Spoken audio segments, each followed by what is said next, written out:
Hey, it's great to have you here today. This is the Imagine More Success radio show. It's the All About You show with successful entrepreneurs and business experts sharing their stories and their powerful takeaways while providing you with the tips, tools, tactics, and a free weekly gift to help you thrive. Your hosts for the Imagine More Success radio show are the best-selling authors, Cindy Hendricks, a certified business consultant, and Thomas Hydes, a certified world-class public speaking coach.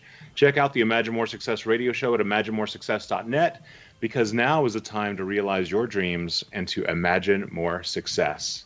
Hey, thanks for joining us today. It's a real pleasure to have you with us today. We're going to have a really fun episode because we've got someone who's super interesting to me, someone who never fails to deliver the goods. And Cindy, we've been talking about this, having this show for quite some time. We got it booked. And yes, I'm so excited. I can't wait. Yeah, you know, what we're talking about, what we're going to be doing today is we're going to be talking to someone that I hold near and dear. Her name is Siria Gutierrez. She is the co-host of a really awesome podcast called Pivotal Moments. And we're going to be talking about a lot of different topics today, but we're going to be talking a lot about identity and about career and how you identify yourself, whether it's with your career or whether it is based upon something else that you do and how it affects your entire life.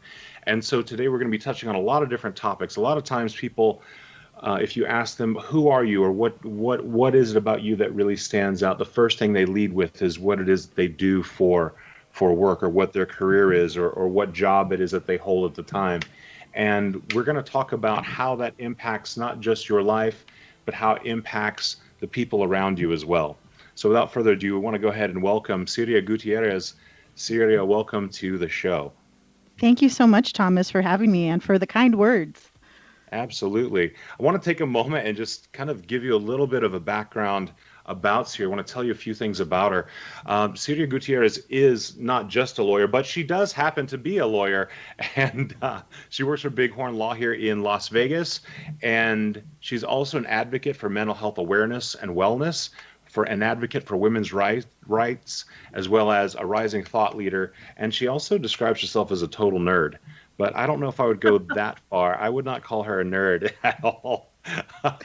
But she does have a few other really interesting things that I want to tell you about. She's a co-host of Pivotal Moments podcast, which is a new podcast that's sharing, kind of exploring and celebrating the stories of change, or really that big P word that everyone's been talking about since the other P word, the pandemic, started.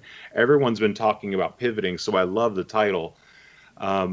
She actually is an entrepreneur as well as being an associate at Bighorn Law, handling some very complex personal injury and medical malpractice cases.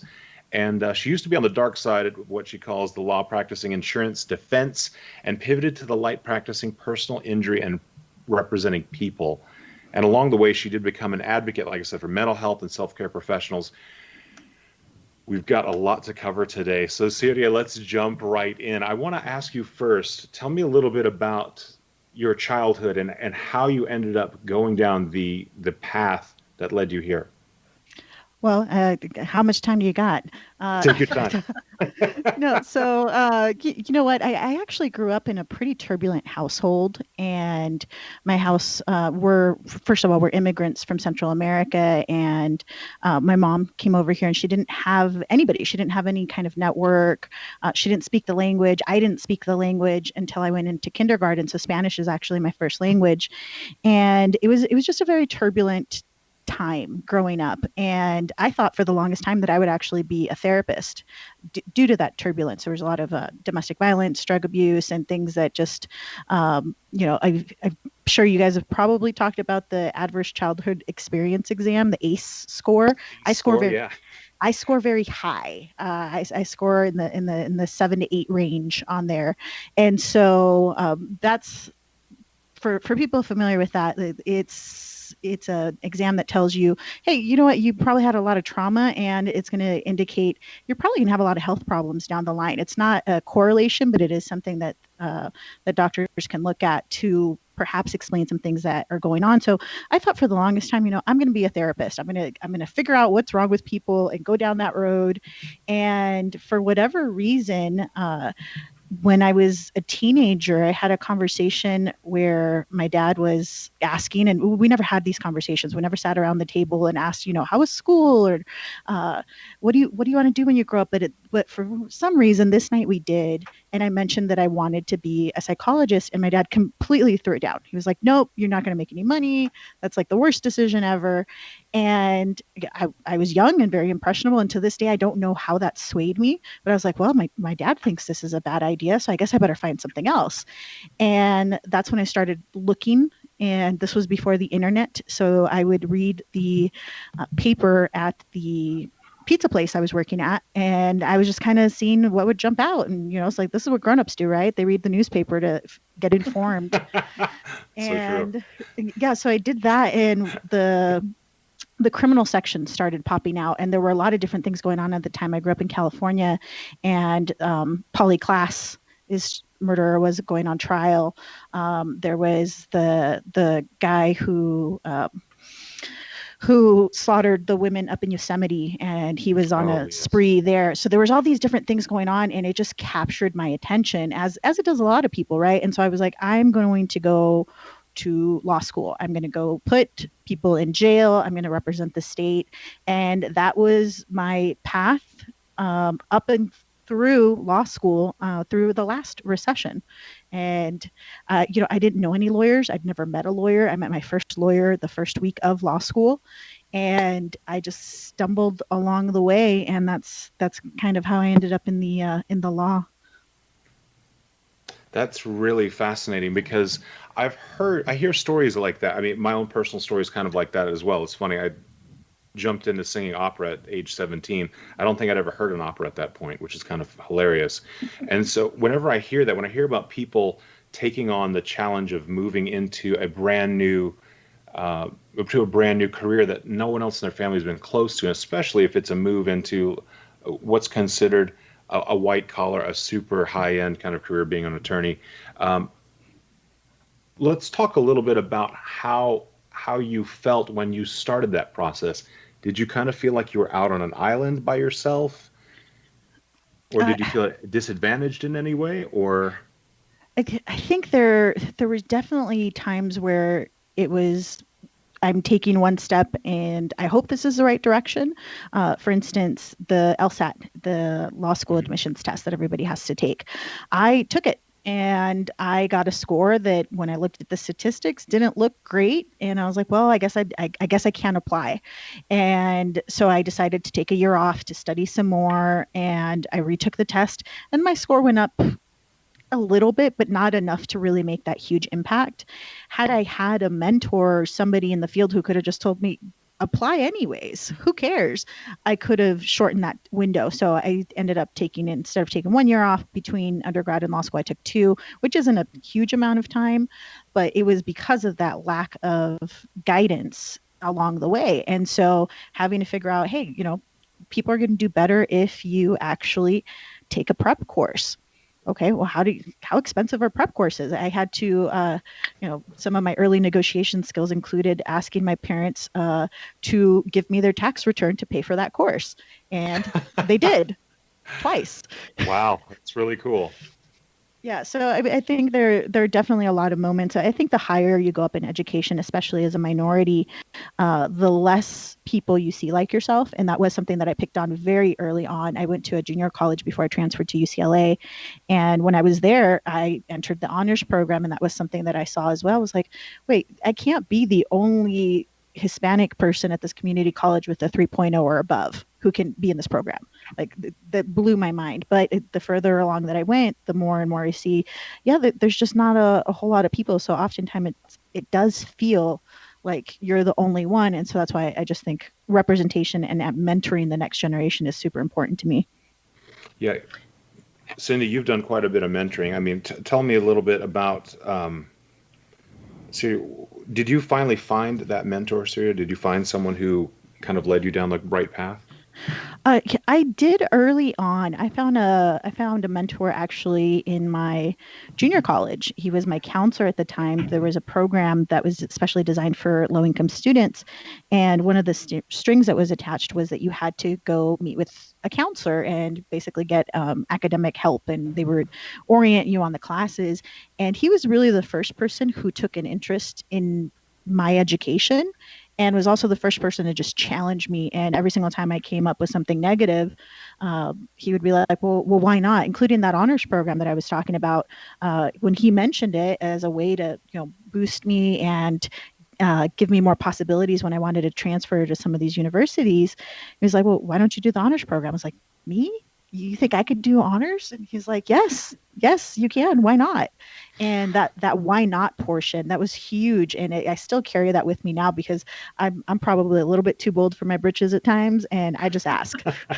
Well, you know what I find fascinating, even more so than his answer to you, was your answer to him, which originally was me, which is something we're going to get into today. We're going to be talking about identity, and in your own personal identity at that point in your life, you didn't feel like that was something that was a part of your future or a part of something that you could be doing at the time. Well, you know what? And When talking when we about were that, when Thomas and I were writing a course, it was interesting that he brought up um, to give permission to people in the course, and I thought that was interesting because a lot of people need that permission because they don't know that they have the right to have and want whatever they want. Exactly. I mean, I think permission is huge, and him just kind of flipping it back because I knew I wanted to do these things, but I didn't know how. And even when he mentioned he was the person that threw the little nugget of going to UCLA, I did the same thing. I was like, me? Really? You think so? He's like, yeah, why not? And I got in, and the first time I saw the campus was actually when I went to freshman orientation at that time. I think if I had gone beforehand and actually did one of those tours, I would have been way too intimidated. It's a huge campus. It's in a huge metropolitan city, but yeah, having that person just flip it back on you and just say, "Hey, well, what? Why not? Why not you?" And then you can't come up with a reason. I mean, Exactly. And look at all that you've accomplished, and I can't wait to have you share with us later in the show because you have had some major accomplishments for someone who was timid starting out. thank you. Yeah, I'm happy to dive in wherever you guys want. well, I want to take a moment and go back to this idea of identity just for a couple of minutes. Tell me a little bit about how you saw yourself and how, and since you've been doing a podcast and you interview people all the time as an attorney, what exactly do you see affecting people's identity and therefore affecting their outcomes? Well, I think for myself, and I think for a lot of your listeners probably as well, we get so wrapped up in that our career is our identity. And the legal profession suffers from this, where you're just everything is wrapped up into it. And I think one of the gifts of the pandemic for myself has been really appreciating that removal of that. And they are separate things. Yes, I happen to be a lawyer, but I'm not just a lawyer. I have all of these other things. And once I was able to not have my whole identity wrapped up in my career, I I just felt at peace almost. And things, the losses and wins, they don't affect me the same way as they did when I was a baby lawyer. When I was a baby lawyer, everything was super dramatic and it was the end of the world if something went wrong. And now I'm just like, no, most of those things can get fixed. And it's not a reflection on who I am as an individual.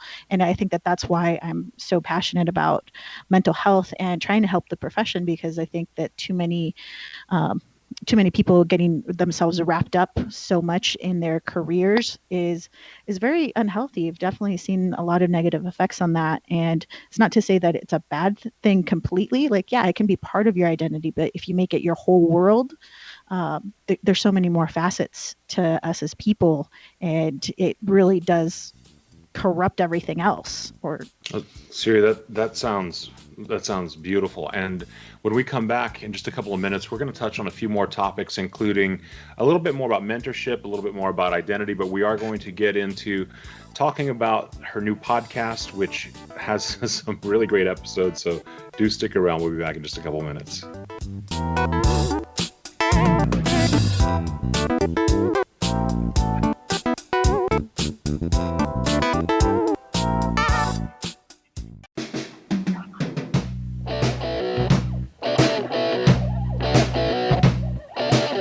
Welcome back to the Imagine More Success radio show with Cindy and Thomas. Today we are kind of running the gamut today with our guest, Siria Gutierrez, who is an attorney that works at Bighorn Law in Las Vegas, as well as a podcast host of the new podcast, Pivotal Moments. And Siria, earlier we were talking about some really wonderful things that I love to talk about and to work on with clients: mentorship, identity. You talk about one thing that's really important in your life that's helped you to get the outcomes that you've wanted, and that's to participate in therapy. Tell me a little bit about your experience with that and how it's helped to shift or actually helped you to pivot, especially during the time of the pandemic. Therapy is just something that I'm more than happy to talk about, because I think it's so important for people to just realize that this is a skill that you're going to learn. And it's no different than going to the doctor. If you broke your arm, you would go get treatment for that, right? And so for me, I've had a couple different bouts of experience with therapy, but the most consistent started back in 2017. I actually had a pretty major panic attack going to work, and I had just started at this new place, and I was pretty miserable, and I couldn't understand why, because I thought, hey, I just got this new job. I'm supposed to be happy. Like, this is supposed to, be a good thing. And I was doing one of those ugly cries, should not have been driving my car kind of episodes. And, it made me feel like I need to go do something, and I need to talk to someone, because I can't fix whatever this is. And what I love about therapy is that the reason that you go to therapy is not the reason you stay in therapy. Yes, I went thinking it was something work related, but it was so much more about other things that I've had to unpack and deal with. And a couple months ago, actually during the pandemic, my therapist was like, I think you're good. And I was like, wait, what do you mean? She's like, well, we could go into maintenance. I think you're in a really good place. And I was amazed. I was on such a high, because I felt like I graduated therapy. I love it. Is that something that people can do? And really, it's just been able to get the skills that I need, so that way in between sessions, I can use those skills to help me and help myself get out of spirals, get out of just a lot of negative thoughts. And really, I think the therapy for me has been very helpful to unpack both the trauma of my childhood, but also to unpack a lot of the negative thoughts that I had about myself. Getting to the land of self-love and self-acceptance has been huge, and it's been a huge game changer for me.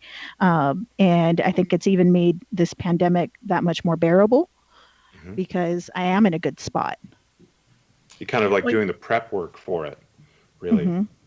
Well, Thomas, you asked me if I had spent time mentoring.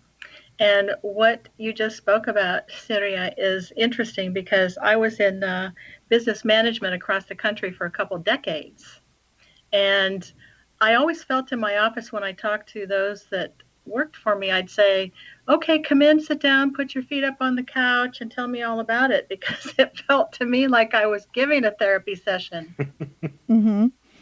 Yeah. And it was so helpful to the people to perform better at their job and be happier in their life after we talked about some of the things that were going on with them. Absolutely. And it also gives you another level of empathy. I firmly believe that me going to therapy has made me a better attorney. I'm much more empathetic to my clients. Not that I wasn't before, but I understand it now. And I bring up the topic of therapy fairly regularly with my clients. If I think it's something that's appropriate, that I think, hey, I know this is really making you angry or depressed. Like, I can't diagnose this, but guess what? There are people out there who will help. And just kind of talking talking about it as this is a tool. It's not a bad thing. I don't treat my clients like they're broken, because I think that's what a lot of people think when they think about therapy, like, oh, there's something wrong with you. Well, there's things that we all need to unpack, and why not have somebody who can help you walk through that they're not giving me the answers, they're posing questions to me to help me get to those answers and get to those realizations. It's like, oh, okay, I hadn't thought of that. And that's what therapy helps me for.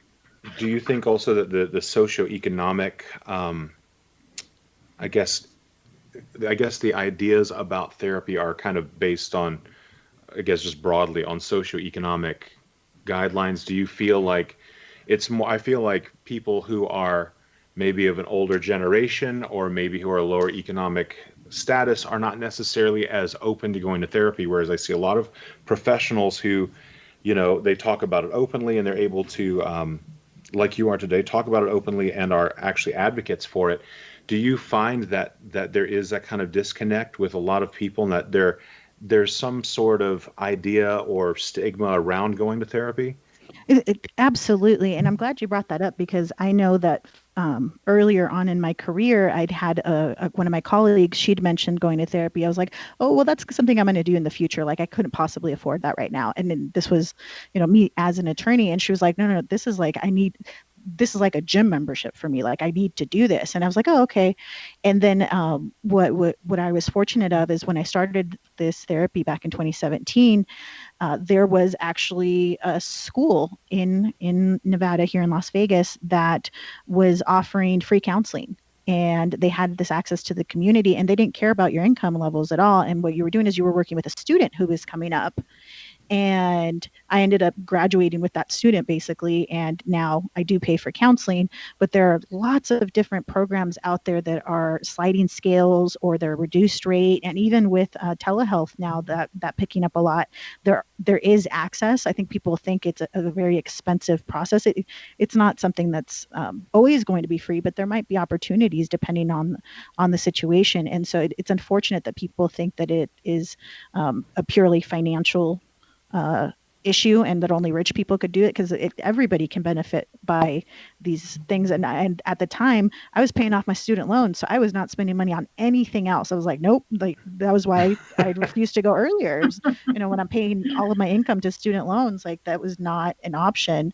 But at this point, I've paid those off, and now it's something that I've worked in. Yeah, and I think it's so important, again, to let go of that stigma of therapy, and no matter where you are in your journey, if you have an opportunity, look for a free resource to start with, Mm-hmm. if it's a financial concern, and just jump in, because you just don't know what sort of excellent impact it can have on your life. Exactly. And I'll add this too, that some insurance actually covers therapy. So people need to look into their plans and see if that's an option.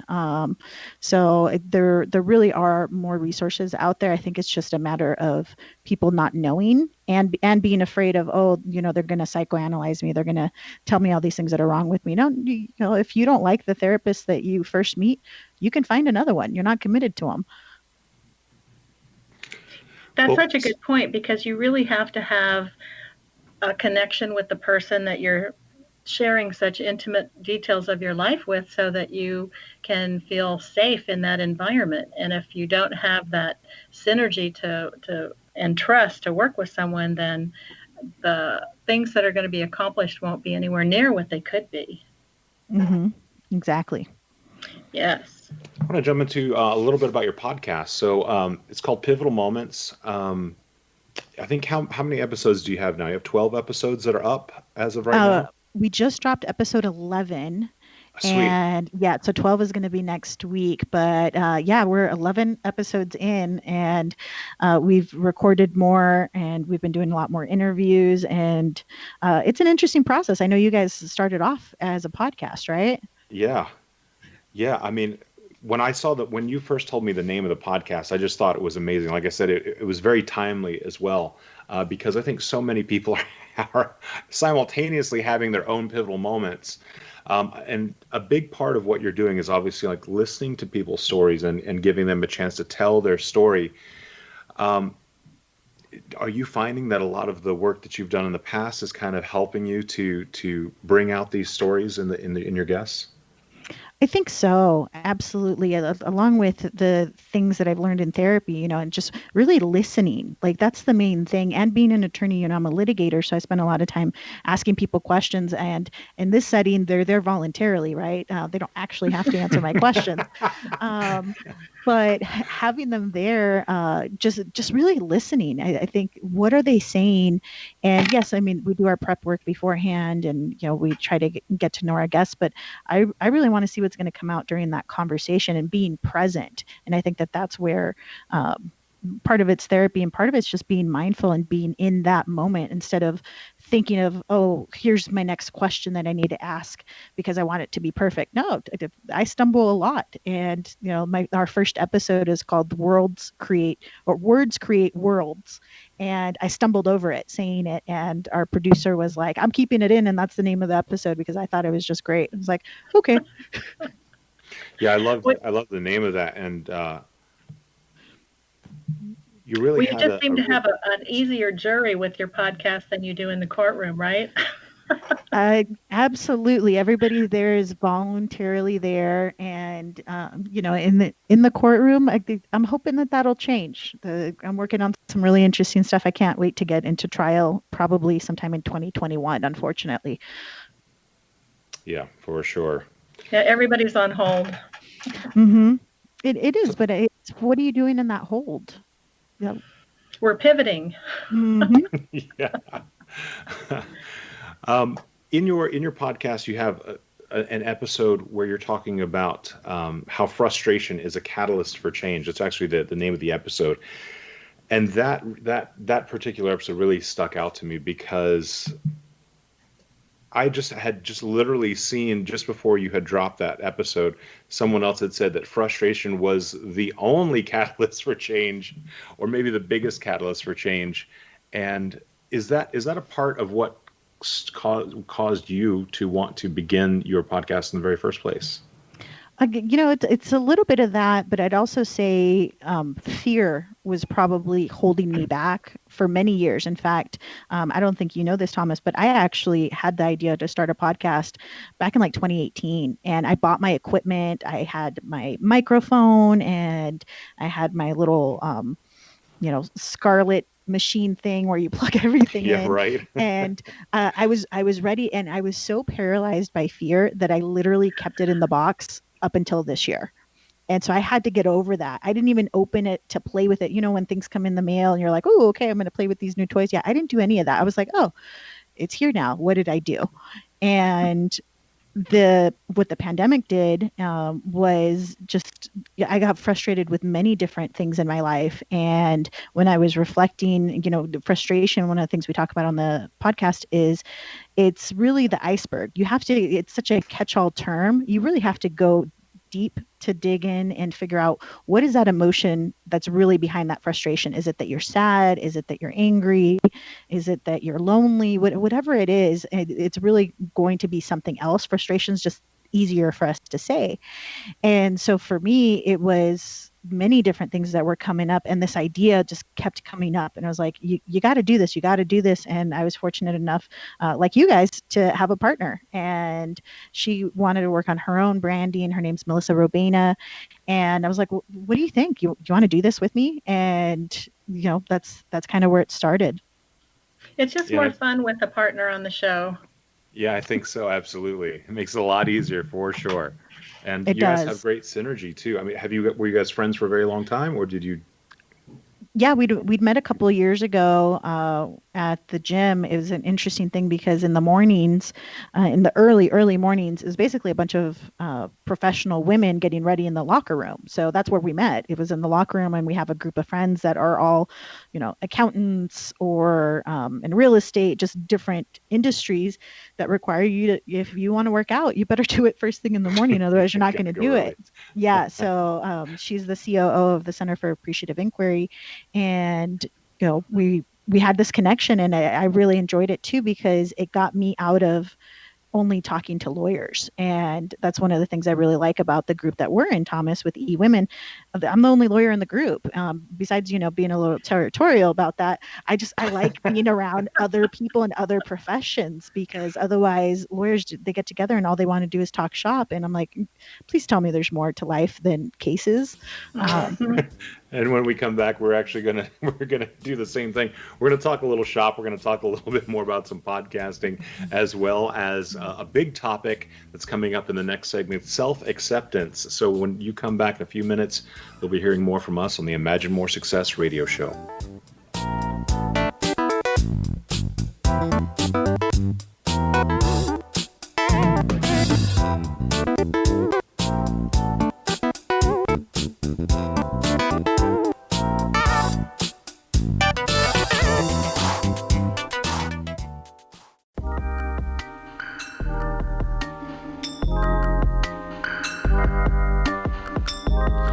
You're back with the Imagine More Success radio show with Cindy and Thomas.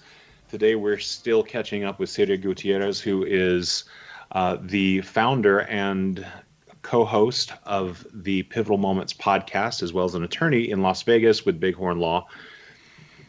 And one of your favorite quotes is, "Promise me you'll always remember you're braver than you believe and stronger than you seem and smarter than you think," which of course we attribute to Christopher Robin when talking to Winnie the Pooh.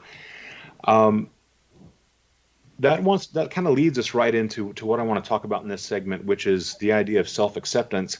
Take me on your journey, Siria, of self-acceptance. Well, I'm going to sound like a broken record, but therapy is a huge part of that. And just realizing that was being used, right? Not only that it was a tool, but it was something that I didn't realize until I went into therapy, that I had this strong internal belief firmly rooted in me from my childhood that I was not enough.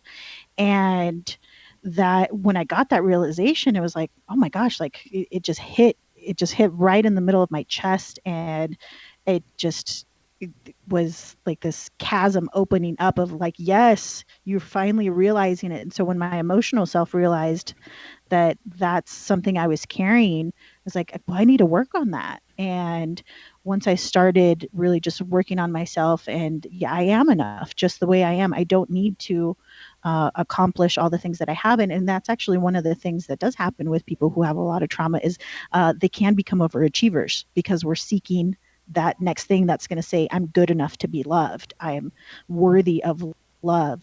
And realizing, hey, I actually don't have to do these things. I'm worthy because I'm worthy.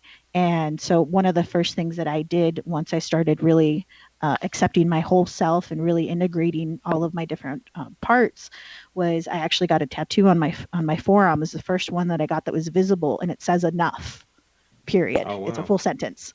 And I was so nervous to do it, because for the longest time I was like, well, I can't do that. That's not professional. Visible tattoos are not professional. And I got over that, because I needed to have that reminder of, you know what, I am enough. And so that self-acceptance, like that's one story that a lot of people tell themselves over and over again, and you don't realize it. And so really for me, that was one of the big turning moments, one of my own pivotal moments, if you will. And I think there's so many people who maybe don't feel like they're good enough, or they are chasing some sort of external validation. They're not really completely 100% aware that they're doing that, but it's affecting them in a very palpable way on a daily basis. Mm-hmm. Did you find that as you changed that relationship with yourself, that the relationships you had with other people began to shift as well? Absolutely. Once I had that, I remember my mom would compliment me, because weight is something that is very prevalent in the Latino community, and I think overall in American culture. And one of the things that she would say is, "Oh, te estás poniendo bonita. You're starting to be pretty," is what she would say. And as a reflex, I'd be like, yeah, whatever. But once I got to this, I'm enough, I was like, no, Mom, like I already am pretty. Like I already am beautiful. And she kind of stumbled. She wasn't expecting it. She was like, no, that's not what I meant. That's not what I meant. I was like, yeah, but words are powerful. And is that phrase a common phrase that's used? Is it like a colloquialism that, or is that just something that your mom would say? I think it is something that they would say, but it's meant to be a compliment when it looks like you've lost 5 pounds. Just any Gotcha. time that you look thinner, somebody's going to throw this at you like, wow, you look great. And, we do that so unconsciously to women. And oh, you're so beautiful. Or you have such a pretty face. Like that's something that we say oh, it's such a shame that you're overweight. It's like, wait, those aren't mutually exclusive. You can be beautiful and have a few extra lbs. You told a really funny story on one of your podcast episodes where you talked about your grandmother was constantly wanting to feed everybody in the household and at the same time telling everyone that they were gaining weight, and it just made me laugh because I've heard it so many times from so many people. This is a pretty common American story, and it makes me laugh all the time.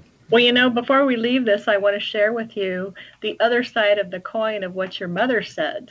Because my mother would say to me, "Oh, you're so beautiful." And I would say, "Now, is that because I look just like you?"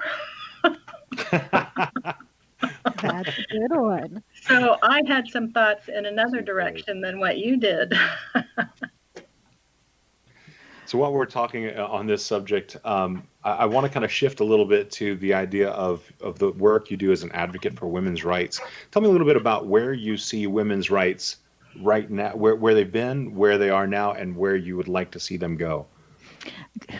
I would like to see them kind of, I don't want to say keep the status quo, because there are certainly certain states in the United States that have limited women's rights substantially. But I really do think that it's the right to choose. And when I say that, I'm not necessarily trying to be political and say that it's all about abortion. It's just the right to have control over our bodies and to be able to be women, to be sexual if that's what we want to do, and just whatever it is that is going to make us happy.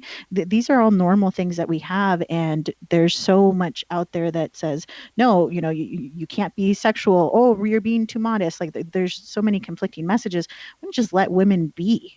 And so for me, I do a lot of work with two organizations, with Soroptimist. They're an international women's volunteer organization, and they spend a lot of time working on helping educate women and girls throughout the world. And then the other group that I'm involved in is the Cupcake Girls, and I'm currently actually doing a fundraiser with them. They're doing their annual Cool. fundraiser, and what they do is they help women in sex work. So either they're working at brothels or legal prostitution here in Nevada, or other marginalized communities, and they're giving them help and resources, because I think a lot of times women are just marginalized. If you're not the right kind of woman, you're not doing the right kind of job. So I think anything where we can just let people be, that's something where I will continue to fight for those rights to remain intact. Do you feel like those rights are in danger of being eroded? They have been. They've been attacked in many different places, and right now the big issue is, who's going to take the justice, Ruth Ruth Bader Ginsburg. Bader Ginsburg. I just wanted to be RBG, and who's going to take that spot? Like that is something that is very concerning. But even just knowing that the systematic closures of access to places like Planned Parenthood in certain states. I mean, you have to go out of state in some places in our country to get birth control or to get life-saving procedures. And I just think that that's very wrong and something that needs to be worked on. It's fascinating. I don't know if you've seen the documentary on HBO, I'll Be Gone in the Dark. Have you seen that? I have not. Tell me about it. It's a fascinating documentary. It's about a lady who is while she's writing a book, which is already a big task, she's actually hunting down a serial killer from the 70s and early 80s. And in one part of it, they were showing some of the police training around women who were raped. This particular serial killer was also responsible for almost 50 rapes. And now the mid 1970s, it doesn't seem like it was that long ago. It was 45 years ago. And in it, some of the attitudes about women were so mind-boggling to me because they seem so archaic. And it was only 45 years ago that this is how people, especially in law enforcement, thought. They were really placing a lot of the blame for rape on the actual women. And you saw this in the film that they were showing, some of the interviews, and it was noted. And I was just blown away by that. And I didn't know this as well, but at the time, some of the penalties for rape were only about 30 days. So when I think about just 45 years ago, there was these ideas about women in general. Women's rights have come a long way in the last 45 years. I mean, it doesn't seem like it's that long ago, but it also makes me wonder what other parts of our society, like we're talking about today with Black Lives Matter and other movements, what parts of our society are actually kind of archaic and lagging behind, and they have these really old ideas that are influencing people's rights right now in the moment and in the future. Absolutely. That one sounds really good. I'm going to have to try to catch that one. But you're right. I mean, there are so many steps that we have taken in 45 years, but I think there's also been a conscious eroding. I mean, when you have a group in Congress that's primarily male making decisions on women's rights, and you're like, wait, do you have a uterus? Like, no. Really? Do you know what that is? I mean, even if you do have access to birth control, it's what are you doing with this? Why do you want that? Oh, you can't have an IUD because you're too young. No, we're not going to give you this procedure, until you go and get psychological treatment to make sure that you really don't want kids. Like, I mean, there's just so many barriers that people try to put up, as though being a mother is your only purpose. Well, what's most irritating to me about the whole thing is that everyone knows that if they do change the Roe versus Wade, then wealthy people can go anywhere in the world and have an abortion, and they're just penalizing people who can't afford to do that. Absolutely. And that's you brought up a really good point, because the economics behind it, oh, that one just gets my blood boiling, because it's okay. You don't want to provide resources, and at the same time, you want to saddle people with children that perhaps, they are not able to take care of. And then you're also going to limit resources. So then the cycle of poverty just continues over and over and over. Exactly. So there has to be, some thought to go into this for those people, but I'm not sure that they really realize it or it's important to them. I think there's a big disconnect, because when we're looking at, technically what they make on paper, right, is one number, but what they're making from other opportunities, when they're able to speak, when they start writing their books. I mean, our politicians make a lot of money that is not necessarily related to the job. Exactly. Mm-hmm. Do you find that, well, we've talked about this on the show before as well, but maybe tell us a little bit about your experience of how socioeconomics has a tendency to play in how you see people being treated by the law. It's a huge factor in the law. In fact, when I was doing insurance defense work, we didn't really need to worry about where our paychecks were coming from, because they were the big insurance conglomerates that were paying. And, you work out those rates. But really, where I've seen it more is when I made the switch over to plaintiffs' works over here at Bighorn Law. Part of what we're providing is a service to the community, because there are people who don't have access to doctors. They don't know what doctors to go to, or they don't have health insurance to cover some of these needs. And they certainly can't pay an attorney an hourly rate. My hourly rate billing is $400 an hour. Now, I wish I got that an hour. That's not it at all. That's it's another part of it, but people can't afford that. And so what happens when you have a medical malpractice case against somebody, and somebody wants to get you to pay them a $5,000-$10,000 retainer? That's a ton of money. And so doing personal injury work, we do it on a contingency fee, meaning that we're going to take the risk and we're going to pay everything up front in order to make sure that your rights and that you have access to the law. And a lot of people don't have that. And there's certain areas of law where they're not lucrative or accessible to people because of the finances behind it.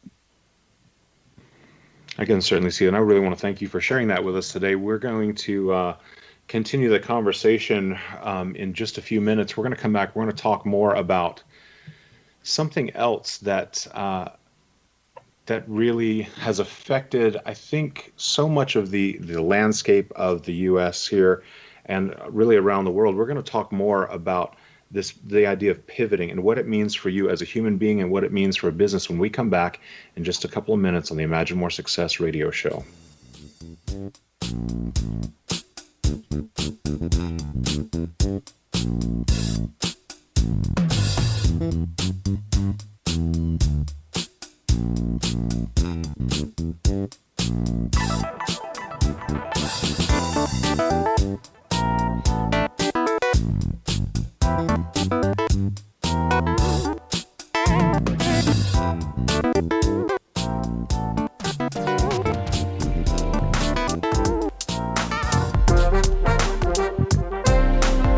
You're back on the Imagine More Success radio show with Cindy and Thomas.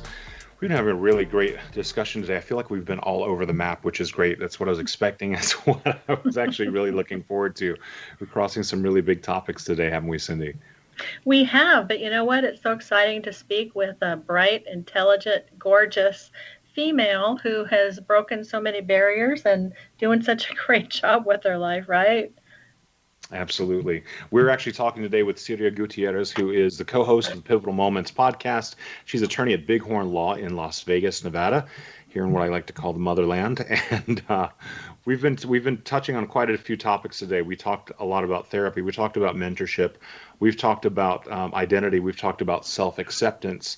And I want to talk a little bit more in this segment about pivoting, because that has been a buzzword in the business world for the last, say, at least 9 months. Everyone's saying that we have to pivot, especially heard it quite a bit from people who are entrepreneurs.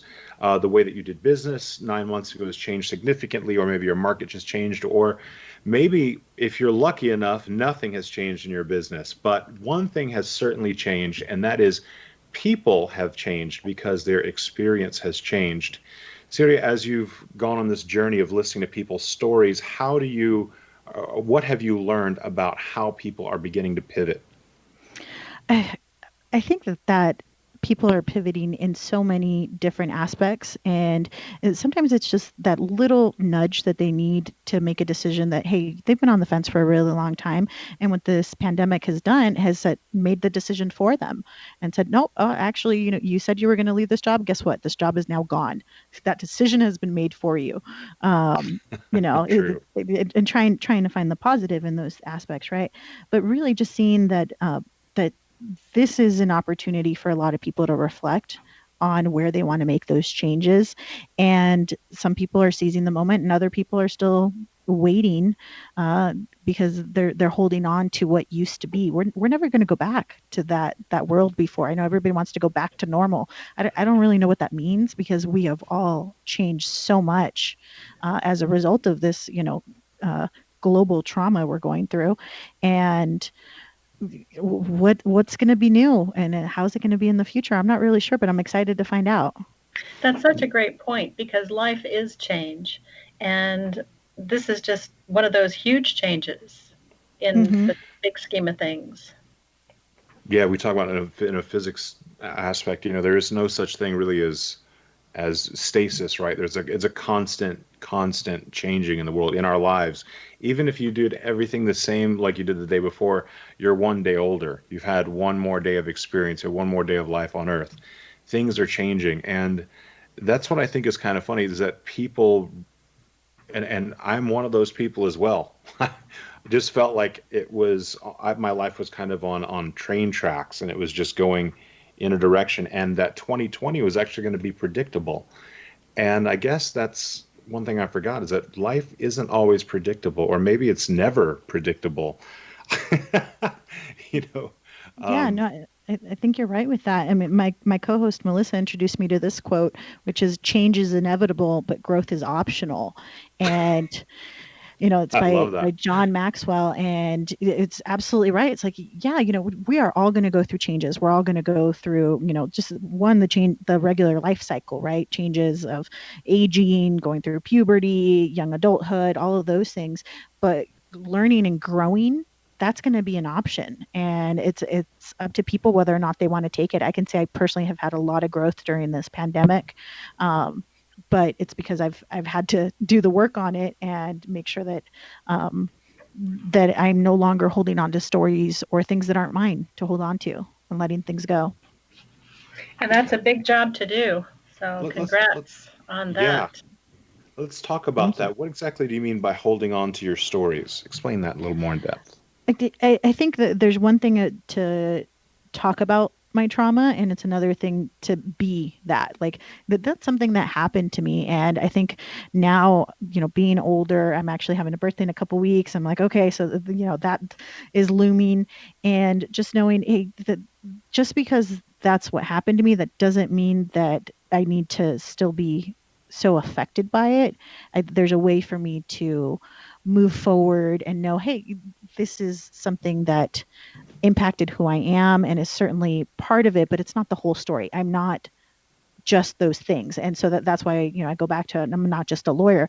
That's one aspect of who I am. I'm multifaceted. I've got so many different things, and so does everybody. And I just want people to really uh, appreciate how much they have going. A lot of people just stick to one identity, which we've talked about a bit already.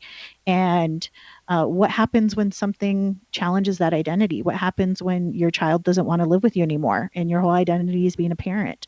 What happens when it's just your identity is being the only child and then your parents are gone? Like Mm. we need to really think about those things and realize, no, we're multiple things. I think for the person who is maybe involved in acting, maybe that's a great place to start. Someone who's involved in acting or who's a musician, they have a chance to try on different identities, and for them, it seems totally natural, and it's a really fun kind of process. But for the average person, the idea of trying on another identity doesn't necessarily play well with their idea of being authentic. In Mm-hmm. your experience, how do those two play together? How can you be authentic and yet still try on other identities? And I don't even know that it's so much as trying on other things. Like if you didn't get a chance to experiment and try different things on in adolescence when we're supposed to have that developmental growth, I think it's more about accepting some of those things. So for myself, I love singing. And I stopped singing in the shower. I don't know why. It just happened at some point. It dropped off. And at some point I was like, why am I doing this? Or I love drawing and just being a creative person, and I had this reckoning happen, not early in the pandemic, but a couple weeks into lockdown, where it's like, why am I denying myself this pleasure, this joy of just doing things that I enjoy? Singing in the shower is not for anybody else but me. And why did I stop doing that? So really, it's more of that integration of being your whole self. What's funny? My girlfriend always tells me that when I sing in the shower, it's actually for her and me. It's not just. She makes me laugh when you say that. Oh, Oh, that cracks me up. There is something about you that I wanted to hit on just for a moment because I think it's really cool. You're actually a huge fan of a specific TV show, and I wanted you to touch on that for a moment and tell me a little bit about your favorite show. oh, my favorite show. Thank you so much, Thomas. He said that I wasn't a nerd, but let me tell you, I disagree with that because I'm very nerdy. My favorite show is the TV show Supernatural, and it is finally ending after 15 seasons. Is it really? Oh my gosh. Yes, 15 seasons. And I absolutely love the show. I love the fandom. And just there's a lot of positivity in there. And if you guys haven't seen the show, it's on Netflix. You guys could try to catch up, or there's plenty of content for you guys to watch. And the main actors are really, really nice to look at. Jared Padalecki and Jensen Ackles. They're phenomenal, but they're also really good people, and they've done a lot of charity work and have raised a lot of money for mental health awareness. Misha Collins is the head of the Random Acts organization. They've raised money for families during COVID. Before that, they were raising money for people all over the world in different circumstances, and just really trying to make it a better planet. And so that there's just so much that has come out of the show that I could not say enough good things about it. I love it. I had a chance to meet Jared Padalecki, and his wife. They were both so nice, and it wasn't long thereafter that I had met you, and it's just so funny. Yeah, they're so nice. I actually watched some of the episodes, and it's actually a really fun show. And it's one of those things that does have some dark elements to it, but it's also just super entertaining. It was really cool. So I was glad that you Yeah, introduced me to that. well, I'm glad, and see, you have one on me because I haven't met his wife yet. I'd love to. I follow her on Instagram, but And wasn't she in the actual show as well? Is that sh- she was. That's where they met. They met that's where on they met? set, and she was also in. I'm trying to remember the name of the show. Um, she had a couple other ones, but they're actually going to team up again in Texas Ranger in Oh, Walker. okay. Yeah, that one's getting rebooted. Cool. So we had to catch up on a little bit of TV talk today since I've Yeah. watched more TV in the last 2 weeks than I watched in the last 2 decades. But not to let you, that could be like 4 hours worth of TV. Um, Siri, I want to hit on one other topic today as well. You have an amazing gift for the guests today, which is a part of an Instagram promotion that you're doing. So take a moment and tell our guests what you have in store for them. Yes. So right now we are doing a promotion on our Instagram page for Pivotal Moments. It's Pivotal Moments HQ. If you guys go on there, find the promotion post. Right now, I am, for my birthday month, and actually the whole month when you guys listen, I am giving away some of my favorite books. And right now it's Felicia Day's Embrace Your Weird, along with a Ruth Bader Ginsburg blank journal that goes with her book, because Oh, Felicia cool. Day's actually, she was on Supernatural, and she wrote this workbook that kind of goes through a lot of like therapy exercises, but really it's a creativity book. And if you guys go on there, go ahead and follow, like, and put in hashtag imagine. So that way I know you came from this show. I'm going to do a separate drawing just for your listeners. Ooh, I love that. Wonderful. Cool. Tell us a little bit about that book that you're giving away. Yeah, so Embrace Your Weird is a workbook, and it really is about just unleashing that creativity that we all have, and without any kind of judgment, because I think a lot of people just they stop doing something that they enjoy because they're not, you know, having a ton of followers already, or they haven't cut a record deal. If you like it, continue doing it. If you like writing, continue writing. If you like drawing, continue drawing. And the way that she goes through the workbook actually helps you just kind of practice. And she'll give you some random prompts and other things, and just see where your mind wanders and see what tools that you have already and what you can play with. So I just think it's a phenomenal book, and she's a phenomenal person who does a lot of good work as well. And yeah, she's definitely one of my nerd crushes. I love it. I love it. I think it's such a cool title, Embrace Your Weird. I just love the concept of it. And you know what? As more and more people do that, you'll find there's more and more standouts. More and more people do something that's meaningful to them, and that's what our show today has really been about. Finding out what's meaningful to you. Let yourself become more than you think you can be, or let yourself explore a topic that you didn't think you could explore, or give yourself the time to do what the name of the show is, to imagine more success. And that's a really big message here on the show. And Siri, it sounds like that's been kind of an overriding theme for your adult life. Absolutely that, and I think when we touched on it earlier, giving yourself permission to do these things just because they bring you joy. You don't need to have a whole other reason for it. If it's something that you enjoy, and it's not harming anybody else, obviously, continue doing it. Like, have fun with it. I mean, we're only on this planet for such a short amount of time. I want to spend it doing things that bring me joy and with people who bring me joy. And how can people find your podcast? They can find us on all things podcast. We're on iTunes, Spotify, SoundCloud, and Stitcher. They can also visit our website, Pivotal Moments HQ, and all of our links for everything are up on our website. And that Beautiful. again is your That is- website? That is pivotalmomentshq.com. Siria, we want to thank you again for joining us today. We want to thank you for listening today as well. We really enjoyed having Siria on as a guest, and we're going to have another wonderful guest next week.